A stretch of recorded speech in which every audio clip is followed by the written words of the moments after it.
കുറേ വ്യക്തികൾ കുറച്ചു കാലം മുമ്പ് വരെ ഹിന്ദുക്കൾ വിമർശിച്ചുകൊണ്ട് പറഞ്ഞിരുന്നു ഹിന്ദുക്കളൊക്കെ ജന്തുക്കളാണെന്ന്. ഞാൻ അവരോട് എല്ലാവരും പറയാറുണ്ട്, ഹിന്ദുക്കൾ ഇങ്ങനെ ആവാൻ കാരണം എന്താ? വളരെ സിമ്പിളായിട്ടുള്ള കാര്യമാണ്. നമ്മളുടെ വേദങ്ങളാണ് ആദിമഗ്രന്ഥം. ലോകത്തിലെ തന്നെ ആദ്യത്തെ ഗ്രന്ഥം ഋഗ്വേദമാണ്. ഇനി അതിനു മുമ്പ് എന്തെങ്കിലും ഉണ്ടായിട്ടുണ്ടെങ്കിലോ ഇല്ലാതെയായിട്ടുണ്ടെങ്കിലോ അതിനെക്കുറിച്ചുള്ള റെക്കോർഡുകളില്ല. അങ്ങനെയുള്ള വേദത്തിൻ്റെ അടിസ്ഥാന സത്യം എന്ന് പറയുന്നത്, അടിസ്ഥാന സന്ദേശം എന്ന് പറയുന്നത് സർവേ ഭവന്തു സുഖിനഃ, എല്ലാവരും സുഖമായിരിക്കണം.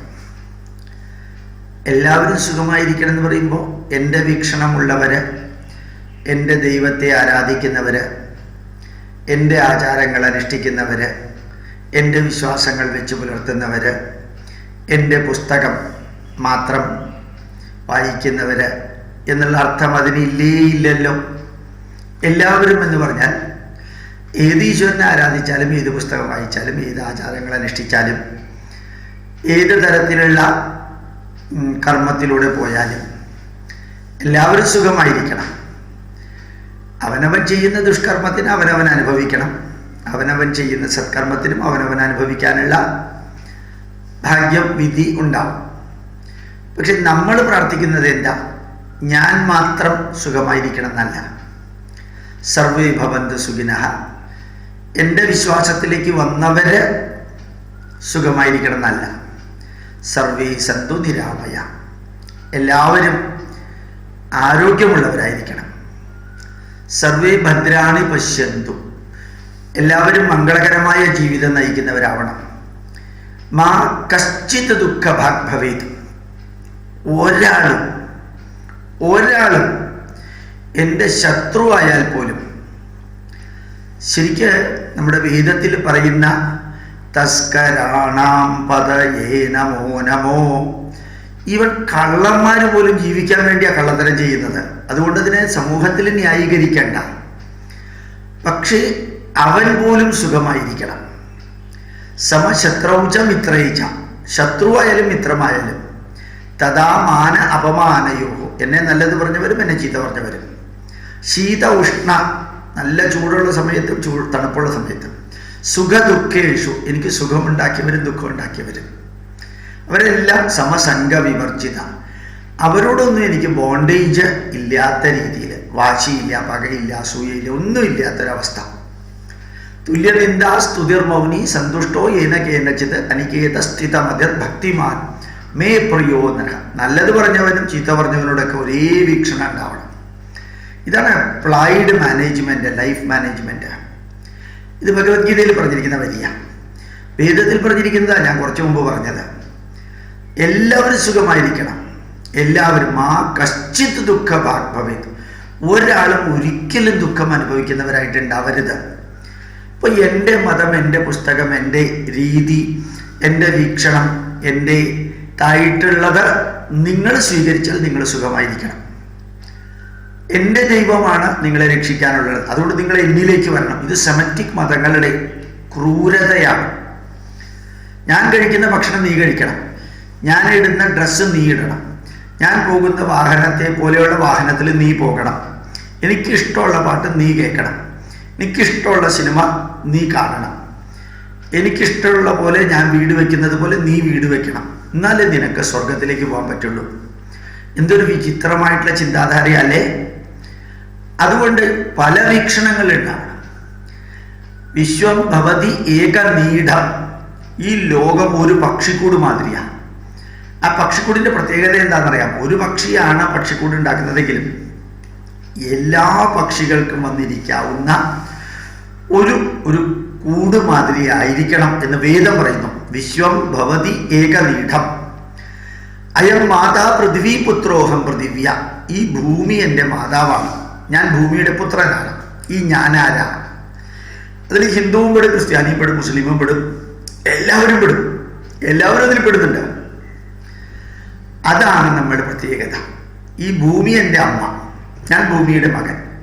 ഈ ഭൂമിയുടെ മക്കളാണ് ഇവിടെയുള്ള 12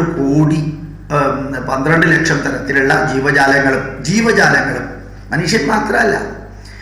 അതുകൊണ്ടാണ് നമ്മൾ ഈ സർവേ ഭവന്തു സുഖിനഃ എന്ന് പറയുന്നത്. ഇനി ഇങ്ങനെ സുഖമായിരിക്കണം പ്രാർത്ഥിക്കുമ്പോൾ നമ്മളിൽ വേറൊരു ലക്ഷ്യവും കൂടിയുണ്ട്. എന്താ? സഹനാഭവതു. നമ്മൾ ഒരുമിച്ച് ജീവിക്കണം. എൻ്റെ മതം പ്രചരിപ്പിക്കാൻ ഞാൻ ആയുധമെടുത്ത് നീ ഇങ്ങോട്ട് വരാൻ തയ്യാറില്ലെങ്കിൽ നിന്നെ കൊല്ലും എന്ന വീക്ഷണം നമുക്കില്ല. നമ്മൾ ഒരുമിച്ച് ജീവിക്കണം. ഇതാണ് ലോകത്തിലെ ഏറ്റവും വലിയ മാനേജ്മെന്റ്. സഹനൗ ഭുനക്തു, കർമ്മഫലം ഒരുമിച്ച് അനുഭവിക്കണം. സഹവീര്യം കരവാവഹൈ, ഒരുമിച്ച് പ്രവർത്തിക്കണം.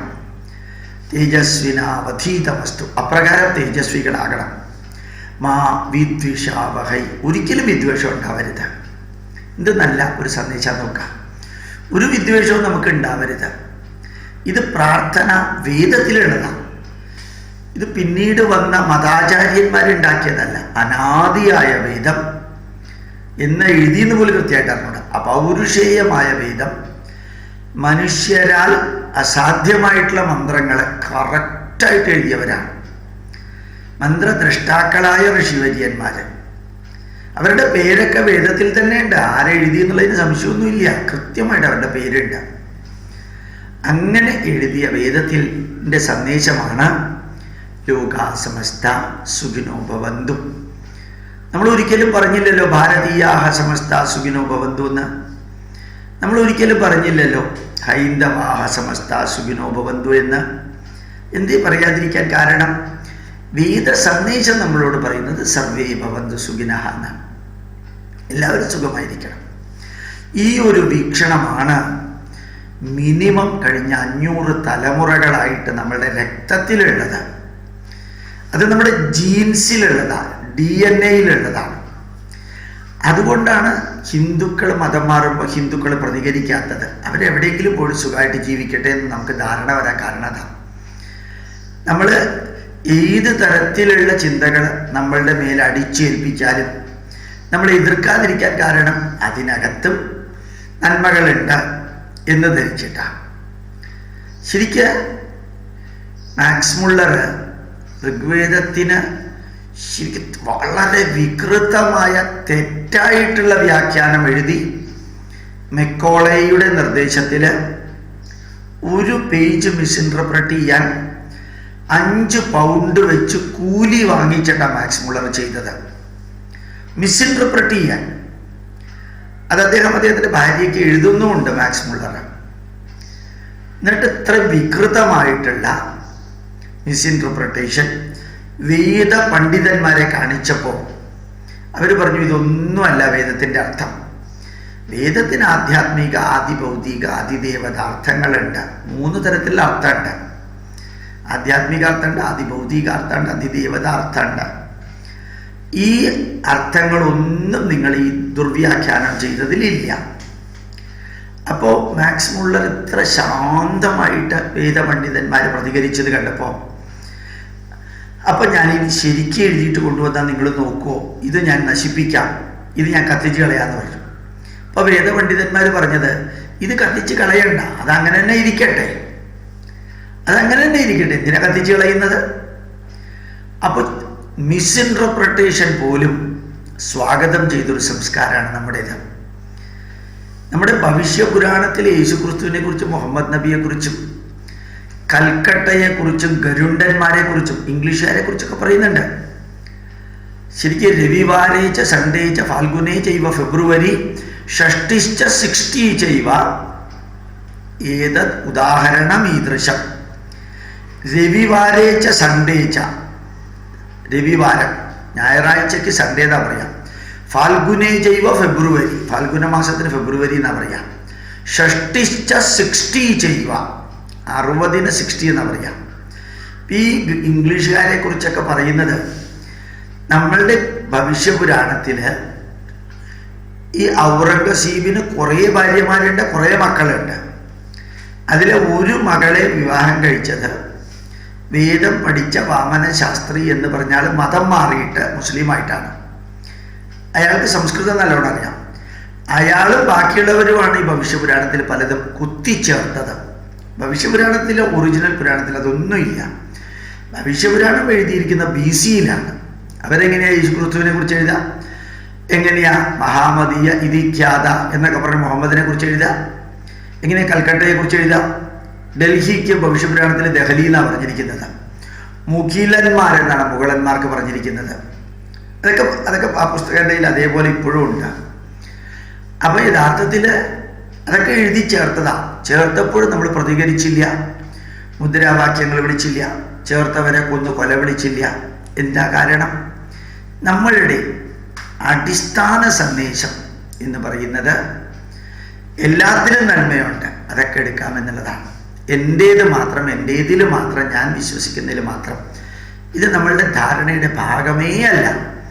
നിർഭാഗ്യവശാൽ ഇപ്പോൾ ആ നമ്മുടെ വിശാല മനസ്കതയെ ശരിക്കും ചൂഷണം ചെയ്ത് നശിപ്പിക്കുന്ന രീതിയിലാണ് ഹിന്ദുക്കളിലെ ഒരു വിഭാഗം, പുരോഗമനവാദികൾ, യുക്തിവാദികൾ, നിരീശ്വരവാദികൾ, ഇടതുപക്ഷം എന്നൊക്കെ പറയുന്ന ഒരു വിഭാഗം നമ്മുടെ വലിയ മനസ്സിനെ അങ്ങനെ താറടിച്ച് കാണിച്ച് നശിപ്പിക്കുക.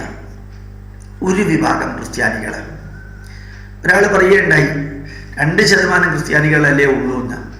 ഞാൻ തിരിച്ചു പറഞ്ഞു, 98% നശിപ്പിക്കാൻ പാകത്തിന് 2% മതിയല്ലോ. നശിപ്പിക്കാൻ ഇറങ്ങി പുറപ്പെടാൻ നിങ്ങൾ തയ്യാറാണെങ്കിൽ ആ ഒരു വിഭാഗം ക്രിസ്ത്യാനികൾ, എല്ലാ ക്രിസ്ത്യാനികളും ഒന്നുമല്ല, 100 1000 ക്രൈസ്തവർ ഭാരതീയ പൈതൃകത്തോട് ബഹുമാനമുള്ളവരാണ്. ഈ സംസ്കാരത്തിൻ്റെ നന്മകൾ എടുക്കാനും കുറേ പേര് ദുരുദ്ദേശത്തോടു കൂടിയും ആണെങ്കിലും മുമ്പോട്ട് വരുന്നുണ്ട്. എല്ലാ മുസ്ലിങ്ങളും ഒന്നുമല്ല, കുറച്ച് മുസ്ലിങ്ങൾ ഇത് നശിപ്പിക്കാൻ, ഈ വിശാല മനസ്സിനെ അങ്ങ് സ്പോയിൽ ചെയ്യാനായിട്ട്, നശിപ്പിക്കാനായിട്ട് മുമ്പോട്ട് വരുമ്പോൾ ചില ഹിന്ദുക്കൾ പറയാറുണ്ട് നമ്മൾ ജന്തുക്കളാണ്. യഥാർത്ഥത്തിൽ നമ്മുടെ DNA-യിൽ, നമ്മുടെ മനസ്സിൽ, നമ്മുടെ മസ്തിഷ്കത്തിൽ തലമുറയായിട്ട് പ്രാർത്ഥിച്ചിരുന്ന ആ ലോകാ സമസ്ത സുഖിനോ ഭവന്തു സർവേ ഭവന്തു സുഖിനഃ സർവേ സന്തു നിരാമയ, ഇതാണ് നമ്മളാക്കിയത്. അത് നമ്മൾ അറിയണം. അതിപ്പോഴും നമ്മൾ അത് തന്നെ തലമുറയിൽ നിന്ന് തലമുറകളായിട്ട് പരിപാലിച്ചു പോകുന്നു. അതിന് ഗുണങ്ങളുമുണ്ട്. അതിൻ്റെ ദോഷം എന്ന് പറയുന്നത് നമ്മുടെ ശത്രുക്കളെ നമ്മൾ തിരിച്ചറിയുന്നില്ല. നമ്മുടെ ധർമ്മത്തിൻ്റെ ശത്രുക്കളെ, നമ്മുടെ സംസ്കാരത്തിൻ്റെ ശത്രുക്കളെ, നമ്മുടെ രാഷ്ട്രത്തിൻ്റെ ശത്രുക്കളെ നമ്മൾ തിരിച്ചറിയുന്നില്ല. അവരും സുഖമായിരിക്കട്ടെ നമ്മൾ പ്രാർത്ഥിക്കുന്നു, അവരും ദുഃഖിക്കാതിരിക്കട്ടെ എന്ന് പ്രാർത്ഥിക്കുന്നു. അപ്പം അതിൻ്റെ അർത്ഥം എന്താ? അവരും വളരട്ടെ എന്നല്ലേ? ശത്രുക്കൾ വളരട്ടെ, ഈ രാഷ്ട്രത്തിനും ധർമ്മത്തിനും സംസ്കാരത്തിനും തിന്മ ചെയ്യുന്നവരും വളരട്ടെ എന്ന പ്രാർത്ഥന മാത്രമല്ല, വീക്ഷണവും നമ്മൾ വെച്ച് പുലർത്തുന്നു. അപ്പോൾ നമുക്ക് ശത്രുക്കളെയും മിത്രങ്ങളെയും നമ്മൾ തിരിച്ചറിയാൻ പറ്റണില്ല. ബന്ധുക്കളാണെങ്കിൽ പോലും അധർമ്മം ചെയ്യുന്നവരെ നശിപ്പിക്കാനാണ് ഭഗവത്ഗീത പറഞ്ഞത്. ബന്ധുക്കളാണെങ്കിൽ പോലും വേദം പഠിച്ച ആളാണെങ്കിലും തിന്മ ചെയ്ത രാവണനെ രാമൻ നശിപ്പിച്ചു. തിന്മ ചെയ്തവനെ, വേദം പഠിച്ച ആളാണ് രാവണൻ. ഇതൊക്കെ നമ്മുടെ മുമ്പിൽ. ബന്ധുവാണെങ്കിൽ പോലും കംസനെ ശ്രീകൃഷ്ണൻ നിഗ്രഹിച്ചു. അപ്പം നമ്മൾ ഓർമ്മിക്കാനുള്ളത് ഒന്നാണ്, ശത്രുക്കളാണെന്ന് തിരിച്ചറിയണം. അത് നമ്മളെ സംരക്ഷിക്കാൻ നമുക്ക് അത്യാവശ്യമായിട്ടുള്ള ഒന്നാണ്. നമ്മൾ എന്തെല്ലാം വേദപ്രാർത്ഥനകൾ ചൊല്ലുമ്പോഴും ഈ കാര്യം പ്രത്യേകം ശ്രദ്ധിക്കേണ്ടതുണ്ട്. പ്രണാമം, നമസ്കാരം.